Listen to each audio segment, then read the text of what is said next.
Dear student, welcome back smart career classes. मैं मनीष पाल। तो आज हम आपके सामने लेकर आए हैं फिजिक्स की पहली इकाई के बहुविकल्पी प्रश्न, जो कि मैंने पहली जो इकाई है स्थिर वैद्युत की, उसके 4 चैप्टर, पहला चैप्टर वैद्युत आवेश और वैद्युत क्षेत्र, दूसरा गॉस की, फिर में तीसरा आपका वैद्युत विभव, चौथा वैद्युत धारिता। इन चारों चैप्टर के जितने बहुत इंपॉर्टेंट प्रश्न थे, बहुविकल्पी प्रश्न, लगभग मैंने 10 से 11 प्रश्न आपके छांटे हुए हैं, जो मैंने आपको इस वीडियो में कंप्लीट संपूर्ण जानकारी के साथ वो बहुविकल्पी प्रश्न कराएंगे, जिससे कि आप 10 या 11 प्रश्न कराने वाले हैं, जिनसे कम से कम आपके 20 से 25 प्रश्न तैयार होने वाले हैं। बहुत कुछ नया सीखने वाले हैं। अगर आप नए हैं तो वीडियो को लाइक कीजिए, चैनल को सब्सक्राइब कीजिए और अपने दोस्तों को शेयर करिए। तो चलिए अब हम शुरू करते हैं।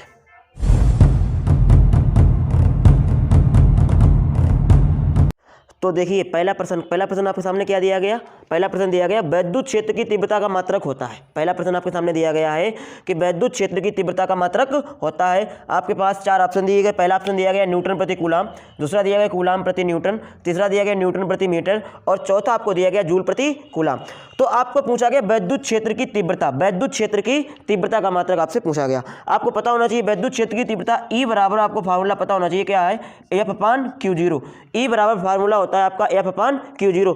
F आपका क्या होता है, F होता है बल, F क्या होता है बल, और बल का मात्रक क्या होता है न्यूटन, क्या होता है न्यूटन, और Q0 क्या होता है परीक्षण आवेश, Q0 क्या होता है परीक्षण आवेश, और परीक्षण आवेश का मात्रक होता है आपका कूलाम।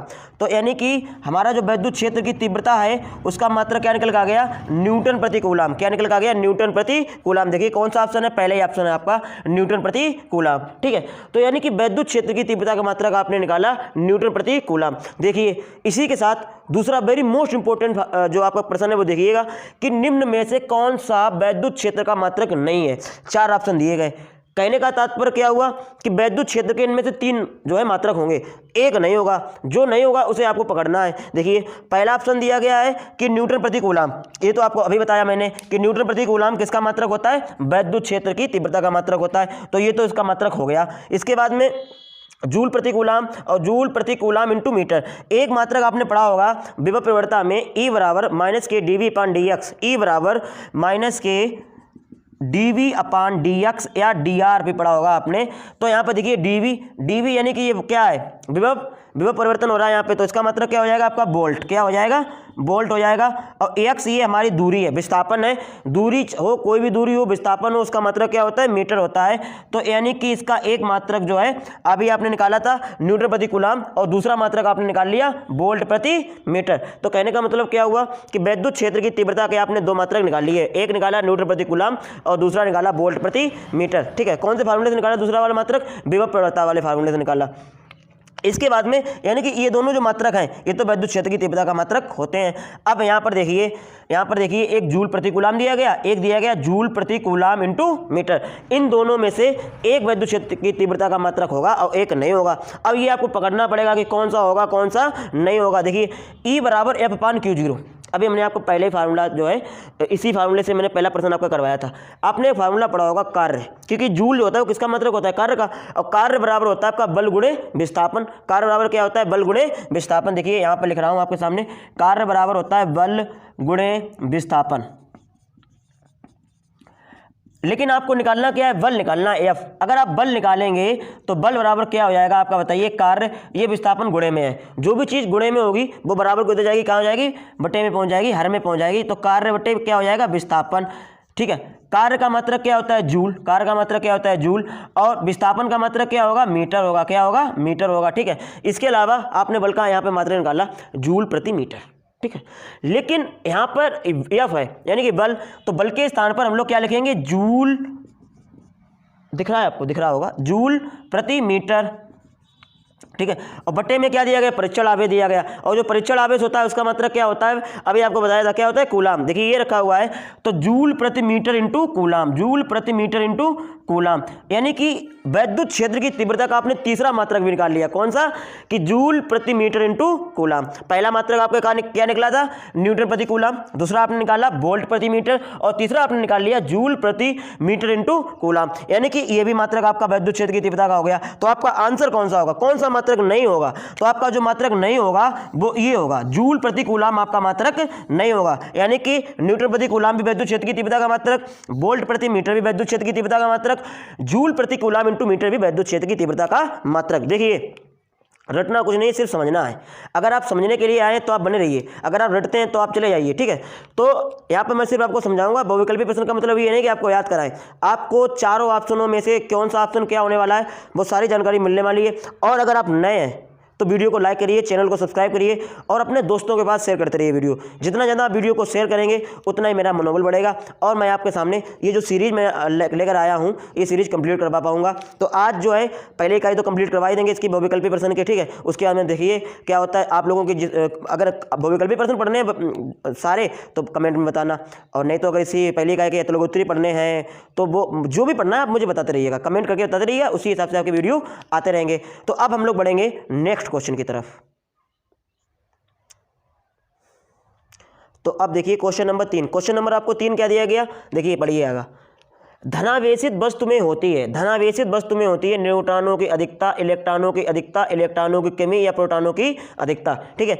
इस 4 प्रश्न में से ये 4 जो ऑप्शन आपको दिए गए हैं, इन 4 ऑप्शन में से एक ऑप्शन आपका बिल्कुल सही होने वाला है। धनावेशित वस्तु में क्या होता है, देखिए इलेक्ट्रॉन, प्रोटॉन और न्यूट्रॉन। देखिए कोई भी परमाणु जो होता है, जो भी आपका परमाणु होता है, परमाणु हमेशा किन किन चीज़ों से मिलकर बनता है, इलेक्ट्रॉन, प्रोटॉन और न्यूट्रॉन से मिलकर बनता है। यानी कि इलेक्ट्रॉन, प्रोटॉन और न्यूट्रॉन, यानी कि जो भी परमाणु होगा उसके नाभिक में प्रोटॉन और न्यूट्रॉन होते हैं और बाहरी कक्षा में जो होता है वो इलेक्ट्रॉन चक्कर लगाता रहता है, ठीक है। यानी कि कोई भी परमाणु है वो प्रोटॉन, इलेक्ट्रॉन और न्यूट्रॉन मिलकर बनता है। प्रोटॉन और न्यूट्रॉन नाभिक में होते हैं परमाणु के, और इलेक्ट्रॉन बाहरी कक्षा में क्या करता रहता है, चक्कर लगाता रहता है, ठीक है। अब सवाल ये उठता है कि धनावेशित वस्तु का तात्पर्य क्या है। देखिए आप एग्जाम्पल अपने आप से समझ लीजिए। अगर जैसे कि आपके पास कुछ भी रुपए हैं, अगर आपने किसी को उधार दे दिए, किसी को ज़रूरत थी, जैसे कि आपके पास हमने मान लिए 12 रुपये हैं, ठीक है। और एक आपका दोस्त है जिसके पास रुपए कितने हैं, 8 रुपये हैं, ठीक है। और 10 रुपये की कोई वस्तु मिल रही है, आपकी जो वस्तु है उसका मूल्य कितना है, 10 रुपये, और वही आपको लेनी है, वही आपके दूसरे दोस्त को भी लेनी है। तो अब मुझे ये बताइए, आपके पास तो रुपये 12 हैं, लेकिन दूसरा जो दोस्त है उसके पास रुपये कितने हैं, 8 रुपये हैं। तो आप क्या करोगे, 2 रुपये उस वाले दोस्त को दे दोगे। जब आपने 2 रुपये उस वाले दोस्त को दे दिए, ठीक है, ये हमने मान लिया ए, आपका नाम मान लिया ए है, ये हमने 2 रुपये उसे दे दिए, यानी कि आपने 2 रुपये त्याग दिए, 2 रुपये आपने त्याग दिए, तो यानी आप पे धन का आवेश आ गया। और इस व्यक्ति ने क्या किया, जो बी नंबर था, इसने 2 रुपये ग्रहण कर लिए। कितने रुपये ग्रहण कर लिए, 2 रुपये ग्रहण कर लिए। ये एक साधारण एग्जाम्पल के तौर पर समझा रहा हूँ, जो कि आपको बहुत बेहतर तरीके से समझ में आ जाए, और हमारा लक्ष्य भी यही है कि आपको बेहतर से बेहतर समझ में आए। इसने 2 रुपये उधार ले लिए, अब बताइए इसके बाद कितने रुपए हो गए, 10, और इसने 2 रुपये दे दिए, इसके बाद रुपये कितने हो गए, 10, ठीक है। जिसने रुपये दिए वो धनावेशित हुआ या ऋणावेशित हुआ, बताइए। जितने रुपए दिए वो धनावेशित हुआ, यानी कि जितने धनावेशित हुआ उसके बाद रुपए कैसे बचे, कम। यानी कि धनावेशित होने का तात्पर्य क्या हुआ कि कमी हो रही है, आपके पास पैसों में क्या हो रही है, कमी हो रही है। और ऋणावेशित होने का तात्पर्य क्या है, पैसों में वृद्धि हो रही है। पहले 8 थे, कितने हो गए, 10। इसी प्रकार से कोई भी वस्तु है, अगर धनावेशित वस्तु है, कैसी वस्तु है, धनावेशित वस्तु है, तो भैया धनावेशित वस्तु में क्या होगी, कमी होगी। क्या होगी, कमी। देखिए 12 से कितना बचा, 10 बचा, तो इलेक्ट्रॉनों की कमी होगी। किसकी कमी होगी, इलेक्ट्रॉनों की कमी होगी। अगर इलेक्ट्रॉनों की अधिकता हो जाए, क्या हो जाए, इलेक्ट्रॉनों की अधिकता। इलेक्ट्रॉनों की अधिकता का मतलब क्या हो गया, 8 से 10 हो गए, यानी कि ऋणावेश हो गया। क्या हो गया, ऋणावेश। तो वो वस्तु कैसी होगी, ऋणावेशित वस्तु होगी। यानी कि ऋणावेशित वस्तु में क्या होगा, इलेक्ट्रॉनों की अधिकता होगी, और धनावेशित वस्तु में क्या होगी, इलेक्ट्रॉनों में क्या होगी, कमी होगी, ठीक है। अच्छी तरीके से आप समझ गए होंगे, ठीक है। अब हम लोग पढ़ेंगे अगला प्रश्न। निर्वात की वैद्युतशीलता ε0 का SI मात्रक ज्ञात कीजिए। निर्वात की वैद्युतशीलता ε0 या ε0 का SI मात्रक ज्ञात कीजिए। तो पहले इसे मिटा दें, ठीक है। मिटा दूं हसरतों को, फिर कोई चाहत बाकी ना रहे। मिटा दूं हसरतों को, फिर कोई चाहत बाकी ना रहे। ऐसा दीदार करा दूं आंखों को, फिर कोई ख्वाब बाकी ना रहे। चलिए अब बढ़ते हैं हम लोग निर्वात की वैद्युतशीलता की तरफ। तो निर्वात की वैद्युतशीलता आपने पढ़ा होगा कूलाम का नियम। किसका नियम पढ़ा होगा, कूलाम का नियम। उसमें देखा होगा आपने F बराबर 1/4 पाई ε0 इंटू Q1 Q2 अपान R², या आप कह सकते हैं Q0। क्या कह सकते हैं, Q0, ठीक है। अब बात मेरी समझिएगा आप कि कूलाम का नियम क्या है। ये वीडियो बना चुका हूँ मैं, ये वीडियो आप प्लेलिस्ट में जाएंगे तो आप पर फिजिक्स वाले प्लेलिस्ट में आपको मिल जाएगा, अगर नहीं तो मैं आपको यहाँ बता दे रहा हूँ कूलाम का नियम क्या होता है। किन्हीं दो स्थिर बिंदु आवेशों के बीच लगने वाला आकर्षण या प्रतिकर्षण बल, किन्हीं दो स्थिर बिंदु आवेशों के बीच लगने वाला आकर्षण या प्रतिकर्षण बल उनके आवेशों के गुणनफल के अनुक्रमानुपाती तथा उनके बीच की जो दूरी होती है उनके वर्ग के व्युत्क्रमानुपाती होती है। ठीक है, इसके बाद में आपको इससे कोई लेना देना नहीं है, मैं बगल भी प्रश्न करा रहा हूँ। मैंने आपको पहले वादा किया था कि जो भी आएगा मैं सब बताऊंगा आपको। ठीक है, तो देखिए आपसे पूछा गया यहाँ पर एप्सिलॉन 0 का मान पूछा गया, इसका मात्रक पूछा गया। देखिए तो F बराबर 1/4 पाई एप्सिलॉन 0 के भी होता है, के क्या होता है, माध्यम का परावैद्युतांक होता है। अब आपको निकालना क्या चीज़ है, एप्सिलॉन नॉट निकालना है। तो एप्सिलॉन नॉट कहाँ बटे में है, अगर ये गुणे में जाएगा इधर चला गया तो आपके पास यहाँ क्या बचेगा 1/4 पाई के इंटू Q0 अपान R square into 1/F। F जो गुणे में है वो जाता है बटे। अभी हमने बताया था कि जो भी चीज़ बराबर के अगर उधर है, अगर प्लस का है तो बराबर के विपरीत सामने जाएगा तो माइनस का हो जाएगा, अगर माइनस का है तो प्लस का हो जाएगा, अगर गुणे में है तो वो बटे में चला जाएगा, अगर बटे में है तो वो गुणे में चला जाएगा। देखिए यहाँ पर ऊपर है तो कहाँ चला गया, नीचे चला गया। ये आपका नियतांक है, क्या चीज़ है ये, नियतांक। और हमेशा ध्यान रखिएगा कोई भी नियतांक का कोई मात्रक नहीं होता है। यहाँ पर देखिए आवेश Q, आवेश का मात्रक क्या होता है, कूलाम। क्या होता है, कूलाम। ठीक है, फिर ये क्या चीज़ है, आवेश, फिर आवेश का मात्रक क्या हो जाएगा, कूलाम। फिर आप देखिए R दिया गया, क्या दिया गया, R, यानी कि दूरी का मात्रक मीटर होता है। स्क्वायर दिया गया तो ये कितना हो जाएगा, मीटर स्क्वायर हो जाएगा, इंटू वल का मात्रक आपको पता है कितना होता है, न्यूटन। कितना होता है, न्यूटन। बात समझे, रटना नहीं है, सिर्फ समझना है कहाँ से आएगा इसका मात्रक, वो आप समझिएगा। ठीक है, तो इसका मात्रक आएगा कूलाम के नियम से। कूलाम का नियम वहाँ पे हम लोगों ने निकाला था, F बराबर 1/4 पाई एप्सिलॉन 0 के इंटू Q0 अपान R स्क्वायर। ठीक है, इसके बाद में यहाँ पे एप्सिलॉन 0 को हमने पक्षांतर किया, F को यहाँ पर लेके आ गए। इसका मात्रक होगा नहीं क्योंकि ये नियतांक है, क्योंकि 4 अंक है। पाई की वैल्यू निश्चित के माध्यम का परावैद्युतांक, ये भी वायु या निर्वात में क्या होता है, निश्चित होता है, कितना होता है, 1 होता है। इसके बाद में आवेश का मात्रक कूलाम, ये भी आवेश, इसका भी मात्रक कूलाम। दूरी का मात्रक मीटर होता है, स्क्वायर है तो मीटर स्क्वायर, बल का मात्रक न्यूटन। अब देखिए कूलाम इंटू कूलाम, कूलाम कितनी बार दिया गया, 2 बार दिया गया, तो कितना हो जाएगा, कूलाम स्क्वायर। कितना हो जाएगा बताइए, कूलाम स्क्वायर प्रति क्या दिया गया, न्यूटन लिख लीजिए पहले, न्यूटन इंटू मीटर स्क्वायर। अब आप देखिएगा कौन सा ऑप्शन आपके सामने दिया गया, कूलाम स्क्वायर प्रति newton into metre, coulomb square प्रति newton into metre square, coulomb. ठीक है, तो यहाँ पर ये मीटर स्क्वायर नहीं दिया गया तो आप कर लीजिए कूलाम स्क्वायर प्रति न्यूटन इंटू मीटर स्क्वायर। ठीक है,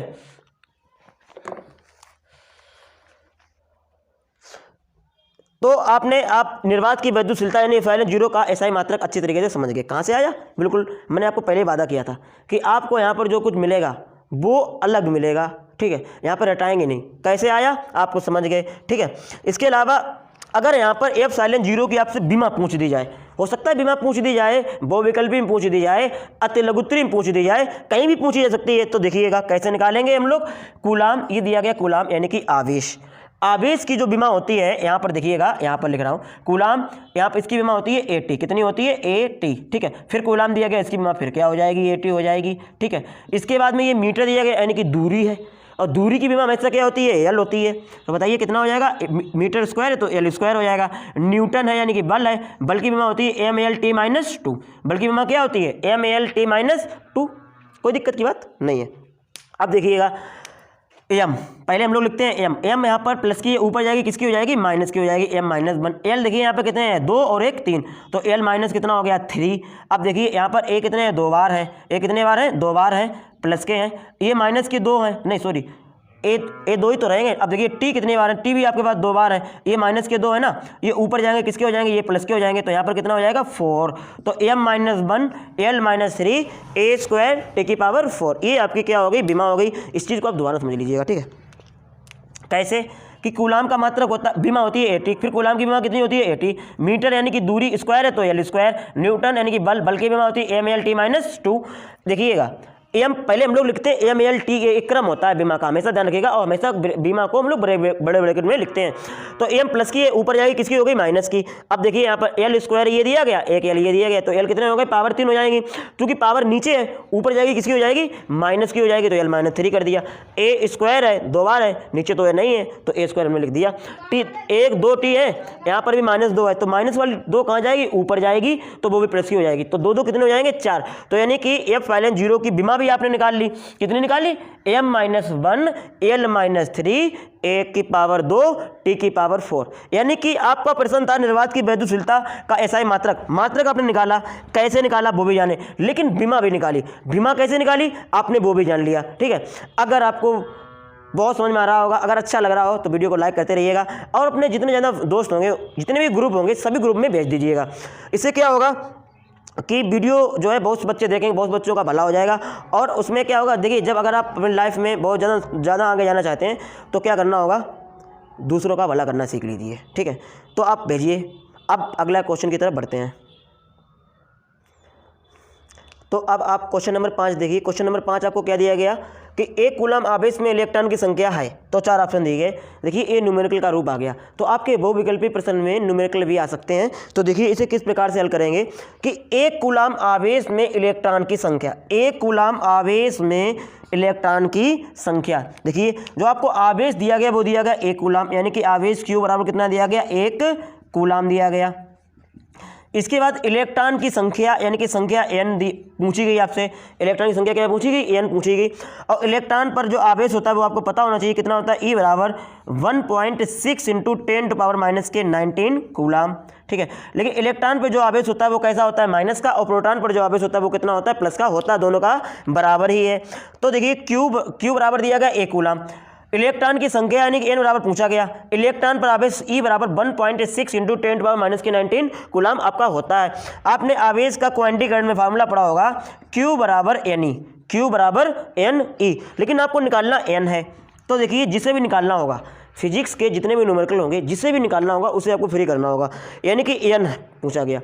अब n की साइड में, n की जिस तरफ जो भी चीज़ आया है उसका पश्चांतर करिएगा। E देखिए E है, E गुणे में है तो कहाँ पहुँचेगा, बटे में पहुँचेगा, तो कितना हो जाएगा Q/E।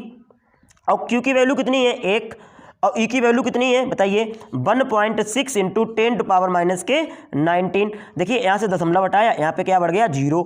अब हमें क्या करना होगा, भाग देना होगा, तो आप देते रहिए भाग मेरे साथ। चलिए n बराबर 16 का भाग 10 में नहीं जाएगा, तो आप 0 लगाएंगे, दशमलव लगाएंगे, यहाँ पर एक 0 बढ़ाएंगे, 16 एकम 16, 16 छंग 96, कितने बचे, 4, दशमलव लगाए तो 0 बढ़ाएंगे, 40 हो जाएंगे, 16 दूनी 32, कितना बच गया, 8, और 16 पंचे 80। देखिए भाग तो आपको आते ही होंगे, इंटर में आगे तो भाग तो आते ही होंगे। 10 के बाद माइनस के 19, ऊपर जाएंगे किसके हो जाएंगे, प्लस के हो जाएंगे। अब देखिए फिजिक्स जो होता है, फिजिक्स के जितने भी न्यूमेरिकल होंगे, एक अंक के बाद आपको दशमलव लगाना पड़ता है। तो एक अंक क्या है, 6, तो n बराबर कितना हो जाएगा, 6.25 इंटू 10⁻18, 6.25 इंटू 10⁻18। अब आप इसका देखिए कौन सा ऑप्शन सही होने वाला है। देखिए ये तो है 17, यहाँ पर कितना है 19, यहाँ पर कितना है 6.25 इंटू 10⁻18, यानी कि आपका C option, C is right answer. Okay, तो इस प्रकार से आपने 5 बहुविकल्पी प्रश्न पढ़े हैं। तो अब हम लोग बढ़ेंगे क्वेश्चन नंबर 6 की तरफ। तो अब आप देखिए क्वेश्चन नंबर 6। क्वेश्चन नंबर 6 आपको क्या दिया गया कि एक इलेक्ट्रॉन एक वैद्युत क्षेत्र के अभिलंबवत प्रवेश करता है। एक इलेक्ट्रॉन एक वैद्युत क्षेत्र के अभिलंबवत प्रवेश करता है, इलेक्ट्रॉन का गमन पथ क्या होगा। आपके पास 4 ऑप्शन दिए गए, एक वृत्ताकार, दीर्घवृत्त, कुंडली के आकार का और परवलयाकार। आप लोग सोचिएगा प्रश्न कहा क्या गया ये आप समझिएगा कि एक इलेक्ट्रॉन एक वैद्युत क्षेत्र के, इलेक्ट्रॉन कैसा कण होता है, ऋणावेशित कण होता है। इलेक्ट्रॉन आपका कैसा कण होता है, ऋणावेशित कण होता है। इलेक्ट्रॉन ऋणावेशित कण है, अतः इस पर उसकी गति के लंबवत दिशा में बल लगेगा। ठीक है, यानी कि जो अभी आपको दिया गया अभी लंबवत प्रवेश कर रहा है, और जो बल लगेगा वो भी कैसा लगेगा, लंबवत लगेगा।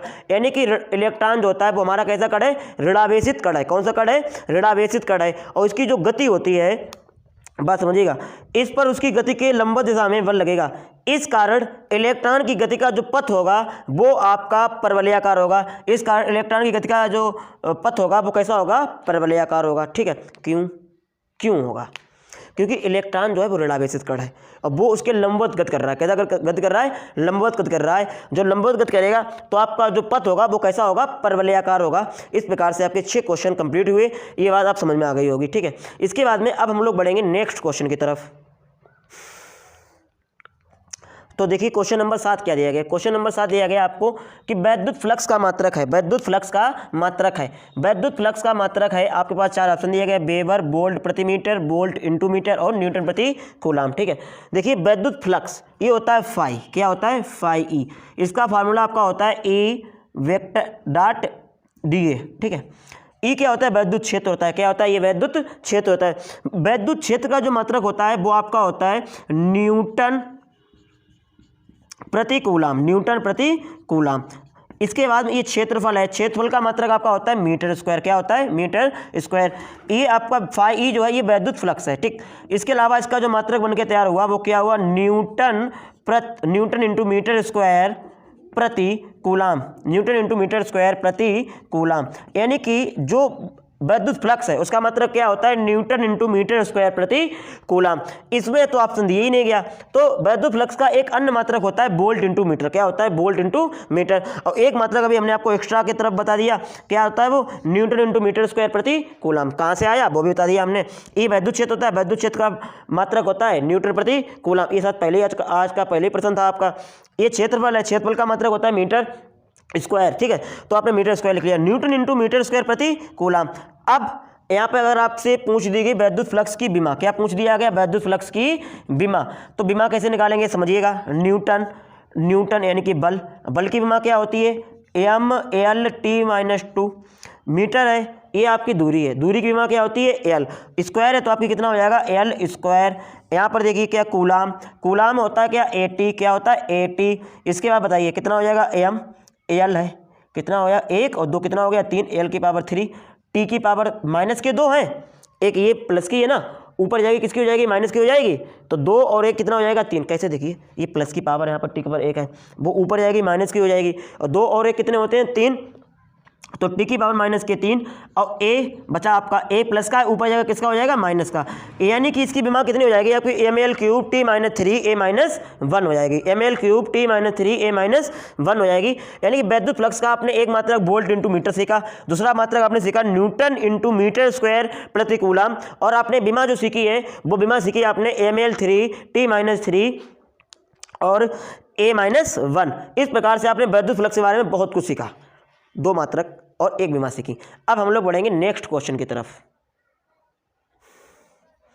तो अब देखिए क्वेश्चन नंबर 8। क्वेश्चन नंबर 8 आपको क्या दिया गया? वैद्युत विभव का मात्रक है, वैद्युत विभव का मात्रक है। 4 ऑप्शन आपको दिए गए, एक इसमें से देखिए, एक ऑप्शन दिया गया जूल प्रति कूलाम, दूसरा दिया गया जूल इंटू कूलाम, तीसरा दिया गया कूलाम प्रति जूल, चौथा दिया गया न्यूटन प्रति कूलाम, ठीक है। अब आप बताइए वैद्युत विभव, वैद्युत विभव की अगर परिभाषा की बात करिए तो आपने फार्मूला पढ़ा होगा B बराबर W/Q, B बराबर W/Q। वैसे आपने पढ़ा होगा BA माइनस BB बराबर W/Q0 या VA माइनस V इन्फिनिटी बराबर W/Q0, लेकिन हमें निकालना क्या है? मात्रक। तो B बराबर W/Q। W क्या होता है? कार्य, और कार्य का मात्रक क्या होता है? जूल, आपको पता है। Q क्या है? आवेश, आवेश का मात्रक क्या होता है? कूलाम। तो यानी कि जूल प्रति कूलाम, यानी कि जूल प्रति कूलाम किसका मात्रक आ गया? वैद्युत विभव का मात्रक क्या आ गया? जूल प्रति कूलाम। देखिए कौन सा ऑप्शन है इसमें? पहले ही ऑप्शन है जूल प्रति कूलाम, ठीक है। इसके अलावा देखिए बिल्कुल प्रश्न नंबर 1 और 2 जैसा प्रश्न आ गया कि यहाँ पर आ गया वैद्युत विभव का मात्रक है जूल प्रति कूलाम। यहाँ पर कहा गया निम्न में से कौन सा वैद्युत विभव का मात्रक नहीं है। कहने का मतलब क्या है कि 4 आपको दिए गए ऑप्शन, इन 4 ऑप्शन में से 3 ऑप्शन आपके सही होने वाले हैं और एक ऑप्शन आपका कैसा होने वाला है? गलत होने वाला है। कि कौन सा ऑप्शन वैद्युत विभव का मात्रक नहीं है। देखिए वैद्युत विभव का मात्रक वोल्ट होता है, अभी जूल प्रति कूलाम आपने समझा, यानी कि ये भी होता है जूल प्रति कूलाम।